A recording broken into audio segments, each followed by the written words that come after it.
Bueno, buenas noches. Gracias por la invitación, José. Cuando me plantea José la invitación y me dice, bueno, ¿qué pasó el domingo en Tucumán y qué puede pasar de acá hacia octubre? Me parecía que iba a ser incompleto el análisis si no se tiene en cuenta lo que viene pasando en Tucumán en los últimos 25 años, más o menos. Ustedes me dirán, está bien, pero son sistemas electorales diferentes porque el 9 de junio votamos con un sistema de acoples y el domingo votamos con el sistema electoral nacional, lo cual es cierto, pero la lógica y la dinámica bajo la cual se desarrollan las elecciones y los procesos electorales en Tucumán es básicamente la misma del retorno de la democracia. Si repasamos van a ver que la última vez, o la única vez desde el 83 para acá, en la que gobernó alguien que no es peronista Tucumán, fue en 1995 con Antonio Domingo Bussi. O sea, veamos la fuerza de ese apellido para tener en cuenta qué situación excepcional se vivió en la provincia en ese momento. Y aún así hay matices, porque acá veo dirigentes políticos y por ahí lo pueden corroborar. Los mismos dirigentes justicialistas que compartieron en ese momento, que vivieron ese proceso electoral, admiten de que hubo un componente muy fuerte de corte de boleta para perjudicar a Origela del Valle Rivas y permitir que Bussi llegue a la Casa de Gobierno. Más allá de eso, las elecciones se dieron en Tucumán en los últimos años básicamente bajo la misma impronta. Y no puede ser de otra manera, más allá de que suene por ahí a subestimar lo que es el voto popular en la provincia, porque hay un sistema que va mutando, pero que no cambia en esencia. Pasamos de un sistema de lemas a un sistema de acoples, que es más o menos lo mismo, ¿sí? Con una dependencia estatal de la gente, de buena parte de la sociedad. El 65% del presupuesto de la provincia es sueldo, básicamente. O sea que de ahí podemos tomar una magnitud de cuántas personas dependen en mayor o menor medida del Estado.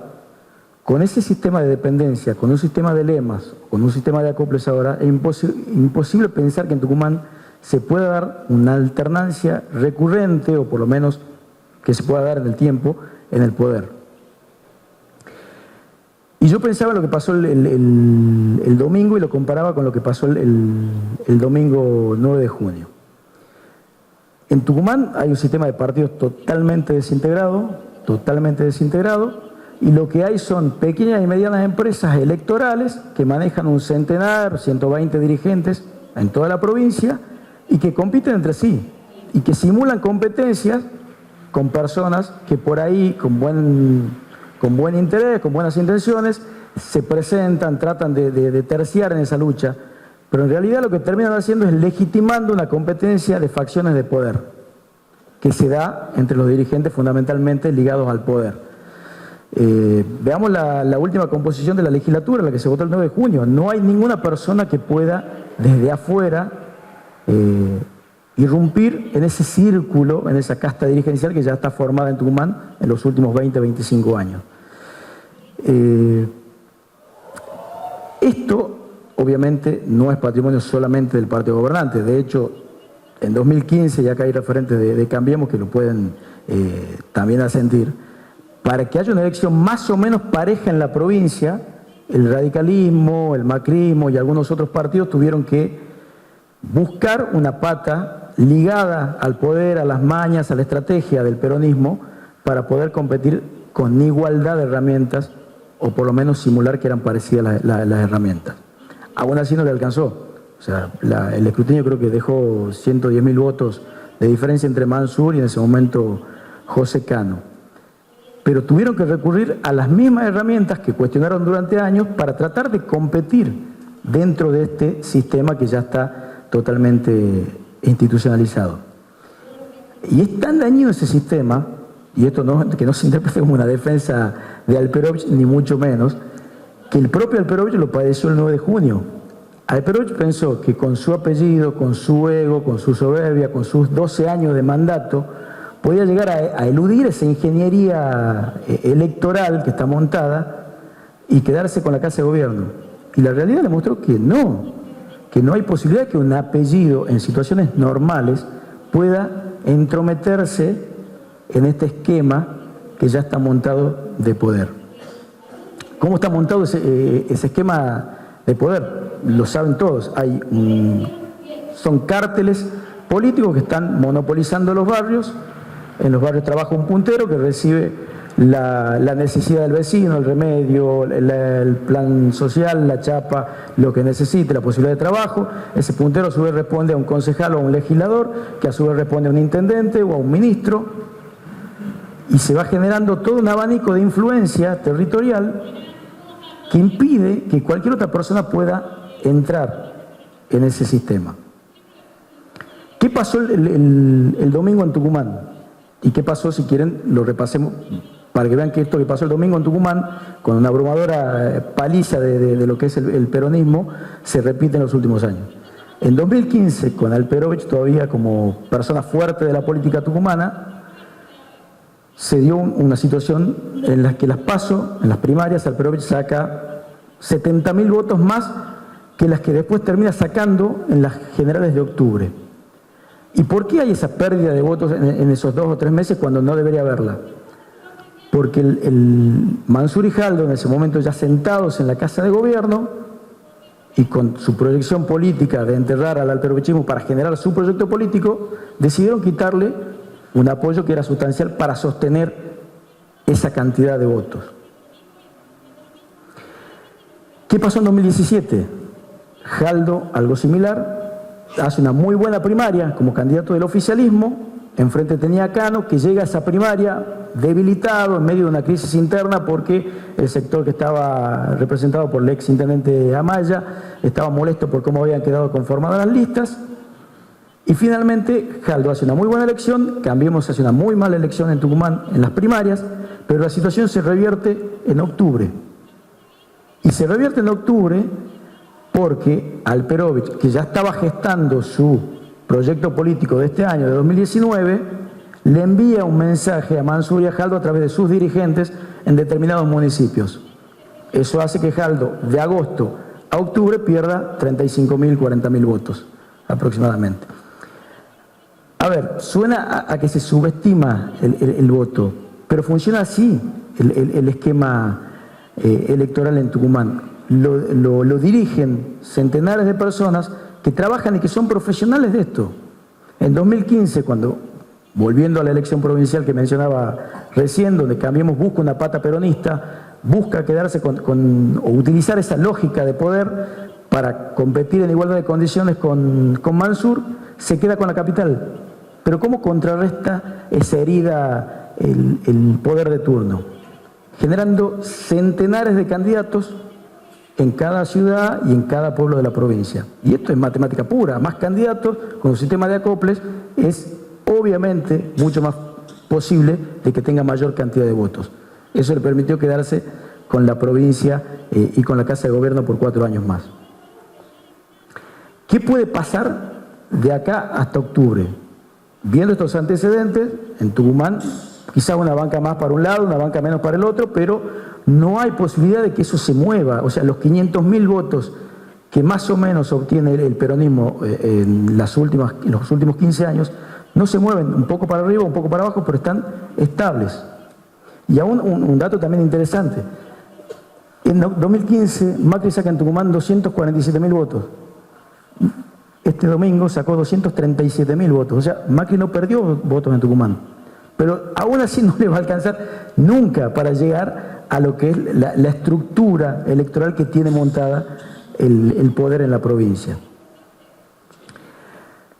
Dicho esto, ¿qué puede llegar a pasar? Que me preguntaba, y lo charlábamos con José, con el futuro del gobernador Mansur. Obviamente todo está supeditado a la elección presidencial.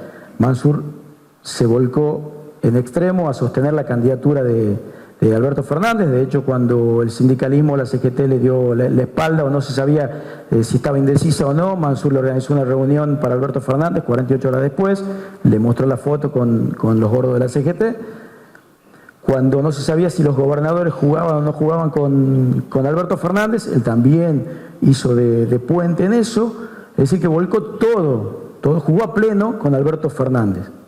Eso puede tener una consecuencia muy buena para su gestión, si es que Alberto Fernández es eventualmente presidente, y una muy mala noticia para él si es que Macri, como dice acá Jorge, en chino, logra revertir la elección.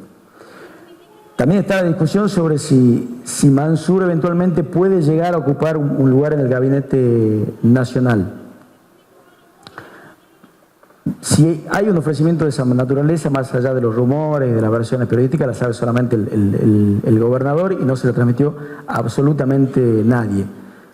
Pero conociéndolo, estoy convencido de que sí aceptará una invitación si es que se da en ese caso.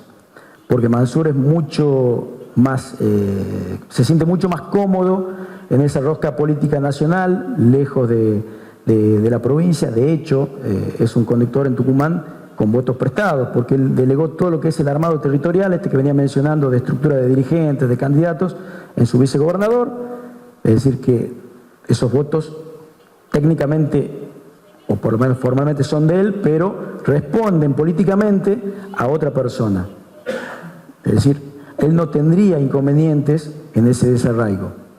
Lo que sí puede traerles consecuencias con respecto al manejo de la provincia, porque sin posibilidad de reelección por el tope constitucional y con un vicegobernador que está convencido de que es el turno de él en 2023, Mansur necesita mantener el control de la provincia y mucho más si va a ocupar un cargo importante en el gobierno nacional. Bueno, de ahí tendremos que ver y prestar atención a si hay una pelea incipiente o ruptura incipiente entre Jaldo y Mansur, y quizás por ahí la pauta pueda ser en cómo se confecciona ese eventual gabinete de Mansur, pero bajo las órdenes de Jaldo en la provincia, así que hay una suerte de licencia, y cómo queda conformada la estructura de poder en la legislatura, que es básicamente el escudo que pueda llegar a tener Mansur. Y como figura de la oposición, es indudable que el único que ha quedado en pie y con posibilidades, porque tiene una estructura fuerte por detrás, es otro peronista, vaya paradoja, que es Germán Alfaro. O sea, que si bien representa o está ligado a Cambiemos en Tucumán, porque viene de manifestarse con críticas muy severas hacia la gestión de Mauricio Macri, es un peronista que siempre está latente la posibilidad de que dé algún tipo de salto o de regreso hacia sus orígenes. Todo eso es futurología. Lo que sí es claro es que de acá hasta octubre no va a variar mucho el escenario electoral en Tucumán. Los votos de Macri son los mismos que de 2015, los votos del peronismo son exactamente los mismos, y todo eso está cimentado en una estructura paraestatal que sostiene la política en estas condiciones. Nada más.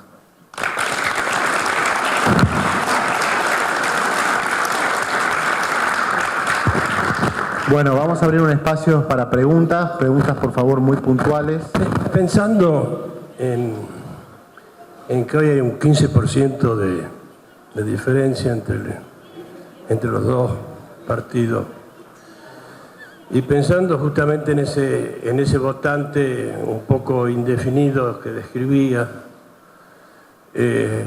¿habría posibilidades de que el partido ganador perdiese un 3%, y ese 3% lógicamente pasaría para el otro, que en total sería 6%, y de 15% uno se va al 9%, y con el 9% ya habría balotaje, porque no habría el 10% de diferencia? ¿Habría alguna posibilidad de eso o no lo ves? Lo que no queda claro es cuál sería la razón para que Alberto pierda votos. Yo no creo que haya gente que lo haya ido a votar. La lógica de ese razonamiento es la gente enojada con Macri, lo castiga tanto que el mercado después castiga a la gente y la gente recapacita, digamos. No lo veo. No lo veo, pero para nada. Yo entiendo que el gobierno crea que el miedo que produce el mercado pueda abroquelar el voto en contra del kirchnerismo para que ellos suban, pero no para que baje el de Alberto. El de Alberto tiene ganas de matar. Y los argentinos, cuando quieren matar, agarran una herramienta y matan.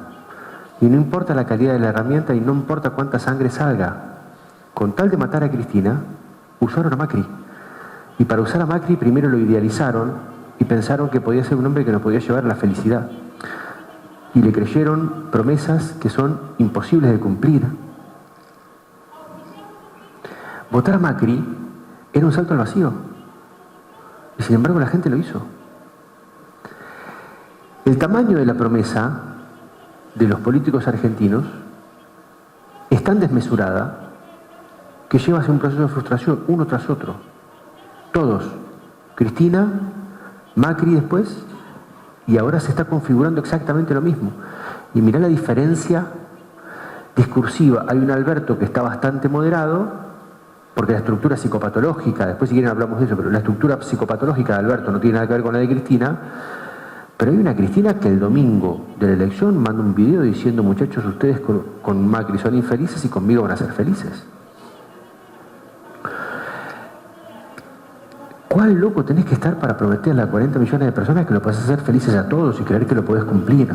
Y que no te vas a caer de ese balcón. Todos los que estuvimos casados alguna vez sabemos que no podemos hacer felices a 4 personas, digamos. Una esposa y 2 hijos ya es complicadísimo, imagínate 40 millones de personas. Entonces, de promesa desmesurada en promesa desmesurada y de patinada en patinada, vamos construyendo una rotonda donde vamos algunos años para un lado, algunos años para el otro. Allá, ¿dónde? Bueno, empezamos ahí y después... ¿Qué tal? Buenas tardes. 2 preguntas para Jorge. Puntualmente una, consultarle si el cambio que usted ve de los 40 años que usted menciona se refiere a los huérfanos de los partidos de Juan Carlos Torres. Y por otro lado, si lo nuevo no nace porque lo viejo no muere, en términos de Gramsci. Gracias. Sí, sí es cierto que lo viejo no muere porque lo nuevo no es que no esté, sino que no ejerce la fuerza necesaria. Las nuevas generaciones que tienen una consideración sobre la intervención de la política que es mucho más normal, que es mucho menos aguerrida, que es mucho menos violenta, que es mucho menos de dientes apretados, que es más volcada a la gestión, que es menos volcada al ideológico. Esas nuevas generaciones que son más pacíficas, también en esa característica les cuesta más irrumpir y desplazar a las generaciones anteriores que tienen las características contrarias, ¿no? Digo, en la dinámica simbólica, por supuesto, de matar al padre, en algún momento tenés que hacer el acto sanguinario, en algún momento tenés que golpear la mesa y decir acá estoy yo. Y eso es lo que le está costando a los jóvenes. La generación de mi viejo, a los 17 años, irrumpió en la política con un FAL en la mano, ¿entendés? Con un fusil FAL en la mano. Esa era la forma de entrar a la política. Ahora, los chicos de 17, 18, 19, 20 años, 30 años, que se los creía distraídos, que se los creía anómicos, que se los creía prácticamente estúpidos, han ingresado a la política con debates que son interesantísimos, pero que son periféricos a la participación partidaria, el aborto, el feminismo, ¿okay? Y cuando ven a las momias que están sentadas en el poder, no los quieren empujar. No los quieren empujar, y entonces los otros siguen atornillados. Y te das cuenta en la dinámica que sucede dentro de los partidos políticos. ¿Okay? En el PRO es increíble. En el PRO es absolutamente increíble porque son soviéticos. Son absolutamente soviéticos. Vos te querés largar para concejal en una localidad que tiene 5.000 habitantes y no te dan permiso si no cumplís normas ISO 9200 de 17 niveles del partido. Te tiene que aprobar Marcos Peña para que vos puedas pegar un cartel en una localidad de 3.000 habitantes. Una locura. Mata todo nivel de entusiasmo. Eso es lo que está pasando. Y la primera pregunta, arranqué por el final. Esta era una sociedad así de loca. Nacíamos en casas radicales o peronistas, conservadoras, liberales, nacíamos en casas que tenían una pertenencia partidaria. Esa sociedad que se la describe como más politizada, como más nutrida, como más informada, en realidad es una sociedad enormemente cínica. Era una sociedad donde los padres le transferían las identidades políticas a los hijos como le transferimos los equipos de fútbol. Una locura. Yo le pido a mis hijos que sean hinchas de Colón de Santa Fe, ¿sabes? Y pobrecitos. La más grande ya no me hizo caso, el segundo lo tengo ahí medio peleadito, ¿no? Pero es una aguja hipodérmica. Yo, papá hincha de Colón de Santa Fe, los nenes hinchas de Colón de Santa Fe. Bueno, la cosa era así. Papá peronista, mamá peronista, los hijos peronistas. O utilizaban la cuestión partidaria para rebelarse contra los padres y entonces salían, pero en definitiva era una reacción positiva o negativa sobre lo mismo. Esto se rompió. ¿Cuántos años tenés? 25. Bueno, es loco entender esto, pero hace 30 años los hombres le decían a las mujeres a quién votar, ¿entendés? El secreto de la política era que la unidad básica colonizaba la cabeza del hombre y el hombre colonizaba la casa. Una locura. Los padres le decían a los hijos a quién votar. Yo hace 2 años le quise decir a mi ex mujer a quién votar y terminé divorciado. Un efecto colateral positivo igual. Eso se rompió. Eso se rompió. Y estamos frente a una sociedad entonces donde cada uno, incluso en cualquier elección, puede meter las cartas en el mazo, barajarlas y dar de vuelta. Una elección, un tipo te vota para lo que vos crees en términos sociológicos, que es la derecha. Otra elección te vota para lo que es la izquierda, te corta la boleta a María Eugenia Vidal con Luis Zamora y a la puta que lo parió, y no tiene que ir al psicólogo por eso. Esa es la sociedad que estamos viviendo, que cambia. No sé si cambia para bien, eso es otro cantar, pero que está con un nivel de volatilidad que es lo que vimos el domingo. ¿Ya? Ahí está. Buenas noches. Yo tengo una pregunta para Jorge y otra para Fernando. La que va para Jorge. ¿Cómo ves vos la transición de aquí hasta diciembre? ¿Es posible que Macri termine su gobierno como los 2 presidentes no peronistas últimos? Y la otra para Fernando, el fenómeno Bussi entre las elecciones locales y las últimas elecciones nacionales. ¿Se desinfló? ¿Qué le pasó? ¿Cómo lo ves vos? ¿Puede llegar a repuntar o no? Gracias. Dale, Fer, dale. A ver, creo que hay que analizar a Bussi como una de esas pymes electorales de las que hablamos hace un ratito. Bussi tiene un apellido fortísimo en la provincia, es una oposición que no permite que se aglutinen alrededor de su figura o que genera muchos recelos para muchos dirigentes acercarse. Entonces es una oposición sumamente útil para el gobierno de turno, el que sea, porque rompe cualquier posibilidad de armado opositor masivo. En las elecciones del 9 de junio, donde hace una tremenda elección Ricardo Bussi, creo que lo que prima sobremanera es la bronca de los tucumanos, el voto bronca. O sea, muchos tucumanos no creyeron en la propuesta de Cambiemos, que empezó con una mezcla en su discurso de la felicidad, una suerte de trasladar lo que era María Eugenia Vidal en Buenos Aires en su momento a Silvia L. de Pérez en Tucumán, que no cuajó y que se dejó quitar ese lugar de centro derecha por Ricardo Bussi, que aprovechó muy bien discursivamente eso, con el discurso de la seguridad, en contra de los delincuentes, de la droga, del avance de la droga, de la permisividad del Estado, y eso generó que Ricardo Bussi tuviera una elección tremenda el 9 de junio. Cuando lo trasladas a eso, a lo que pasó el domingo, primero hay un par de componentes. Ricardo Bussi tuvo de vacaciones prácticamente todo julio, o sea, después de la elección provincial, no hizo campaña para esta elección.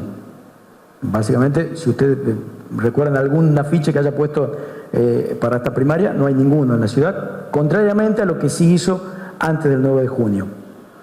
Y segundo, esta era una elección en la que está claro que se jugaban 2 modelos de país y no había lugar para una tercera vía provincial que pueda llegar a colarse en esa discusión. Está claro que era lo que es el peronismo kirchnerismo y lo que era el macrismo en Tucumán, y se mantienen los porcentajes de voto, como decía. En ese lugar o en ese escenario es imposible que Bussi pudiera colarse. La lógica entre lo que haría el kirchnerismo y lo que haría el albertismo en estas circunstancias es diferente, ¿no? En esa transición. Algunas cosas me parece que las va a negociar con Macri, es decir, a Alberto le conviene asumir con un dólar más alto, por supuesto. Alberto necesita tiempo para armar un equipo y un gabinete, sobre todo necesita tiempo para armarlo antes de que el kirchnerismo se lo arme. Así que me parece que hay algunas condiciones dadas para que se muestren normales, es decir, para que pase lo que tiene que pasar, que es que uno pierde las elecciones y le entrega el mando al otro y lo celebran y se entregan el bastón de mando y la banda presidencial y empezamos a parecer un país normal, digamos, que gira en términos ideológicos, si querés, pero que conserva su nivel de institucionalidad. Me parece que hay que entender varios síntomas. Si Alberto no estaba preparado para esto, era porque el plan, en una de esas, no era ganar. En una de esas se pasaron de rosca. Que el plan era ganar la general, seguro que era ganar la general, porque en la general te quedas con gobernadores, con intendentes, con diputados, con senadores, provinciales, nacionales, concejales, sin morderse una parte enorme del poder. Ahora, me parece que la gente se pasó de rosca. Y ahora Alberto se tiene que preparar. Y se tiene que preparar para dos cosas: para gobernar, para asumir y para gobernar, que son dos cosas diferentes. ¿Otra pregunta? Uy, tengo un montón. Va. A ver, aquí. Buenas noches. Tengo dos consultas. La primera es sobre la frustración en la sociedad. ¿Sobre qué? Sobre la frustración que puede provocarse en la sociedad si es una bomba de tiempo. Y la segunda, ¿cómo ve el futuro Fernández en el poder? ¿Va a poder Alberto respetar, Cristina respetar la investidura de Alberto? Va a haber una situación tensa, que puede ser solamente una situación tensa, puede haber un conflicto o puede haber una guerra nuclear, digamos. Y me parece que va a depender de varias cosas. La primera va a ser de cuáles sean las condiciones en las cuales se encuentra la Argentina. Si la soja no está a 600 y Vaca Muerta no está desarrollada al 70%, y los 4 arándanos que le vamos a vender a Japón tampoco nos salvan la vida, ni los limones tampoco, y entonces los próximos 4 años son 4 años duros, donde hay que seguir achicando el Estado, donde hay que salir a pedir guita, y donde hay que producir dolor social y administrar el dolor social que producís. Entonces yo creo que Cristina lo que va a decir es: Alberto, negro, el presidente sos vos, anda a pedirle plata al fondo, sacate la foto, cuando haya problemas sociales la culpa la tenés vos, yo presido el Senado, que yo estoy en otra. Yo ya hice todo y en todo caso vos haces mal lo que yo hice bien, y que quede en el bronce. ¿Qué es lo más probable que suceda? Entonces eso bajaría mucho la tensión a solamente una disputa de cuántos cargos tiene cada uno y cuántas partes del poder tiene, digamos, cuántas acciones tiene de la empresa, del choreo, del Estado, digamos. Claro. Si la soja se va a 600, si Vaca Muerta se desarrolla al 70% y este país tiende a ser una fiesta de vuelta, entonces me parece que la escalera se le puede enjabonar, ¿viste? Y eso nos pone en otro nivel de conflicto. La experiencia más cercana, más parecida que tenemos es si vos hubieras, o quienes de ustedes hubieran apostado la casa a que Néstor Kirchner se comía a Eduardo Duhalde, ¿no? Nadie lo hubiera pensado. Duhalde era un hombre tan enorme de la política, tan titanesco, parecía que detrás de cada planta había 2 ojos de Duhalde mirándote. Era tan omnipresente, digamos, era tan rosca, tan mafia, que un tipo que venía de una provincia que tiene la misma cantidad de habitantes que 2 comunas de la ciudad de Buenos Aires y que había llegado al poder sin siquiera ganar la elección, no daba la sensación de que se lo pudiera sacar de encima. Pero el que se sienta arriba de la guita se saca de encima lo que quiere. Fernando, ¿cuál sería la herramienta que necesitaríamos nosotros en la provincia, en las futuras generaciones, para poder desmantelar o combatir el sistema de acople para que ya no gobernara el peronismo? Y para Jorge, si crees que la polarización de Macri-Cristina podría continuar en el 2023 si continúa la recesión económica hasta ese periodo, ya visto que Macri, digamos, fue una vez utilizado para remover a Cristina del poder. Primero, una reforma electoral de raíz. O sea, en Tucumán no hay reparto de espacios audiovisuales por parte del Estado. Es decir, que cada partido cuando compite tiene que contratar sus espacios en radio y televisión, o sea que depende de la plata que tiene. No hay tope para los gastos de campaña y mucho menos, entonces hay rendición de cuentas de lo que se gasta en una elección. Y esto lleva a, como mencionaba vos el tema de los acoples, a que todos esos partidos satélites, esos pequeños sellos electorales, sean financiados por el Estado. No hay otra caja. Los 600 millones de pesos de los que tanto se habló, que salieron de la legislatura en 2015 como gastos sociales, se gastaron hasta agosto de ese año, que fueron las elecciones. Es decir, o sea, es plata que se vuelca a la política y que impide que haya una lucha equitativa. Entonces, primero una reforma electoral de raíz.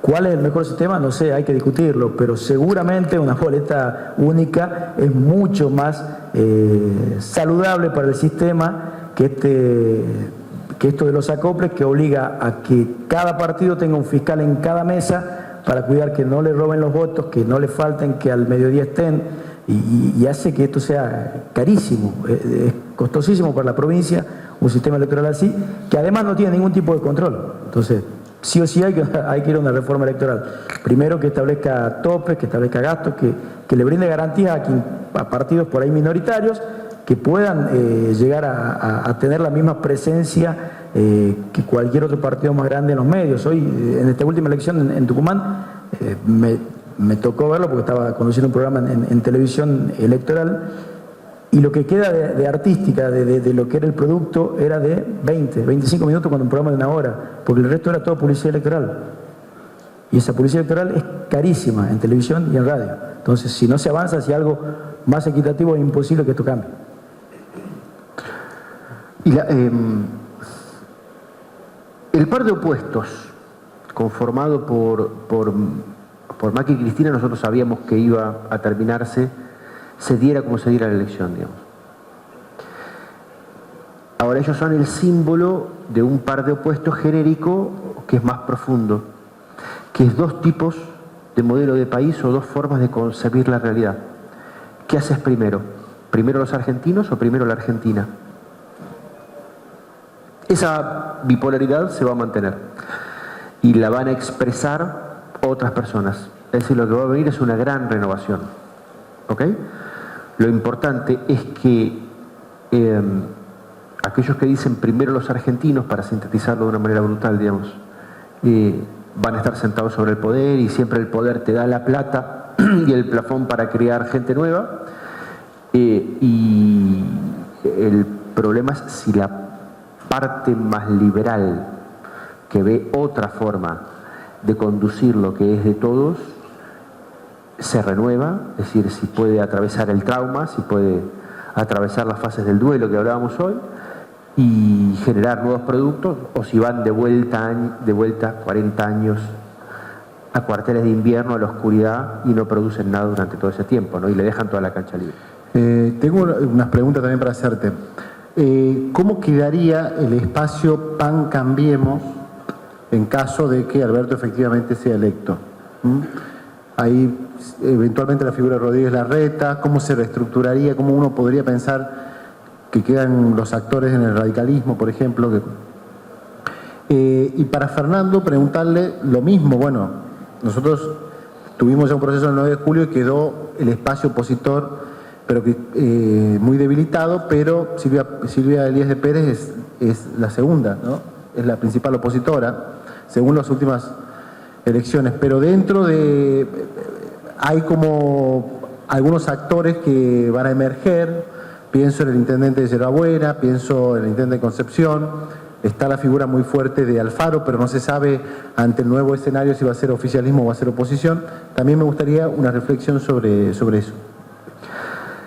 Si habláramos de peronistas, yo diría, el peronista sabe que a veces le viene la buena y a veces le viene la mala, y que finalmente la taba se da vuelta, que los argentinos van y vienen, digamos, esperan. Construye oposición porque sabe que en algún momento la dinámica de lo instituido y lo instituyente se termina dando vuelta. La gente de Cambiemos es diferente. La verdad que no sé y no puedo estimar cuánto trauma pueden vivir con esto. Me parece que puede haber un desbande enorme porque no están acostumbrados, son chicos caprichosos. No sé si están acostumbrados al fogueo de perder. No sé si están acostumbrados a que la gente les dé vuelta la cara, digamos. Hay gente que entra al boliche y cuando tiene éxito con una chica, tiene éxito con 2, con 3, con 4, cuando la primera le da vuelta a la cara no lo puede asumir, digamos, y se va llorando a la casa. Y hay otro que sigue y entiende que es un problema probabilístico, le propone a 10 y en algún momento alguno va a salir, digamos. A las mujeres le pasa lo mismo.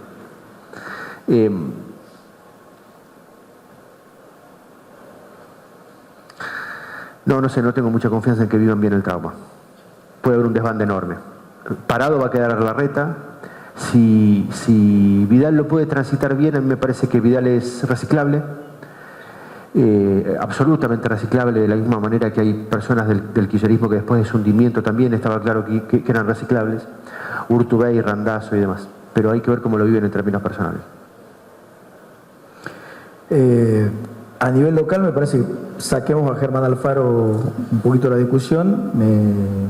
Me da la sensación de que va a haber que prestarle mucha atención a la dinámica de la relación entre José Cano y Silvia Elías de Pérez, porque son los dos referentes radicales que José Cano con mucha más historia, mucha más trayectoria y batalla sobre su espalda que Silvia Elías de Pérez, pero Silvia Elías de Pérez con el ímpetu de ser lo nuevo para construir poder hacia 2023.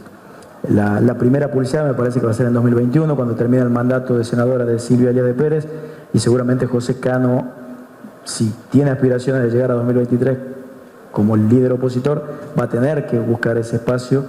Entonces me parece que lo que entre ellos logren armonizar o romper va a ser determinante también para que Germán Alfaro termine emergiendo como única figura opositora, aglutinando a quizás todos los satélites de esos que están dando vuelta, o armando con Jaldo un bloque peronista hacia 2023, dejando atrás ya lo que es Mansur, lo que es el alperovichismo, que por ahí lo que los dividía.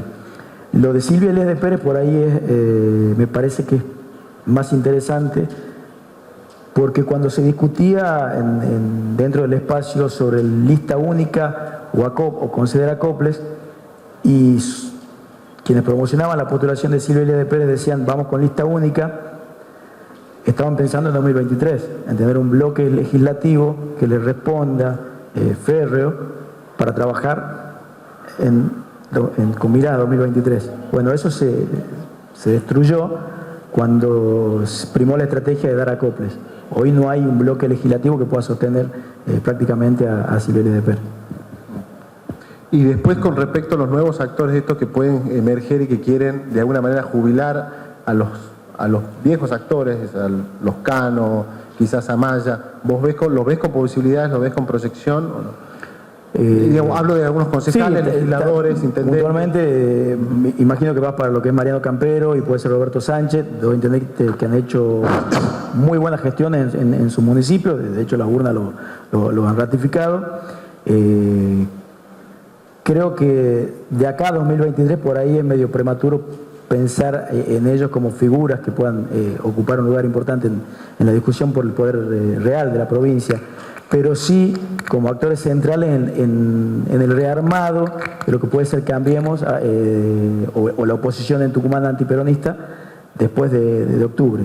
Para mí todo va a depender igual de lo que pase a nivel nacional, porque si Macri pierde finalmente las elecciones, no hay en el Congreso un bloque opositor que se mantenga, o se da lo que dice Jorge de un desbande, bueno, hay que ver cómo terminan posicionándose esos actores en Tucumán. O sea que me parece que hasta octubre, por ahí o después de octubre, vamos a tener algunos indicios de cómo pueden llegar a acomodarse ellos en la carrera hacia 2023. Bueno, muchas gracias, no tenemos más tiempo y gracias por estar aquí.